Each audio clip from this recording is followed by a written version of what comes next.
Social media এখন on করলেই একটাই টপিক রয়েছে রিলসের জন্য, সেটা হচ্ছে ডিসেম্বর। গুড বাই ডিসেম্বর, যা রে ও ডিসেম্বর, বাই বাই ডিসেম্বর। মানে ডিসেম্বর যাচ্ছে, ডিসেম্বরকে বিদায় জানাচ্ছে নাকি বাড়ির মেয়ের কোণে বিদায় হচ্ছে বোঝা যাচ্ছে না। এত দুঃখ মানুষের ডিসেম্বর যাচ্ছে বলে। ভাই আর 11টা মাস কি দুঃখ করেছিল, ওগুলো যাওয়ার সময় তো এত কান্নাকাটি বেরোয় না। কিচ্ছু চেঞ্জ হচ্ছে না ভাই ডিসেম্বর যাওয়ার জন্য, শুধু 5 থেকে 6 হবে, নাম্বারটাই একটা জাস্ট চেঞ্জ হচ্ছে, আদারওয়াইজ কিচ্ছু চেঞ্জ হচ্ছে না। তুমি আগেও যা ছিলে এখনও তাই রয়ে গেছো, কিচ্ছু চেঞ্জ হয়নি। এত দুঃখ কিসের মানুষের ডিসেম্বরের জন্য? বাংলার চৈত্র মাসটা যাওয়ার সময় তো এত দুঃখ করতে দেখি না।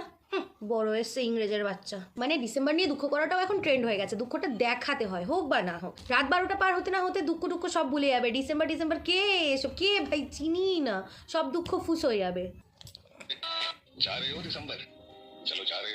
ওরে যা রে ভাই, যা যা। মানে আমি আজকে 31st জন্য আমি আজকে মোটামুটি ভেবে নিচ্ছি রিলস আমি ওপেন করবো না। এই এক টপিক ফেড আপ হয়ে যাচ্ছি, নিউ ইয়ার পড়ুক একেবারে তখনই রিলস ওপেন করবো, তারপরে happy new year same to you এই চলবে। মানে ওটা বেটার, গুড বাইয়ের দুঃখ কান্নাকাটির থেকে ওটা বেটার। দেখো যেটা যাচ্ছে ওটা নিয়ে এত কান্নাকাটি দুঃখ না করে যেটা আসছে সেটার জন্য আনন্দ করো। Happy new year in advance.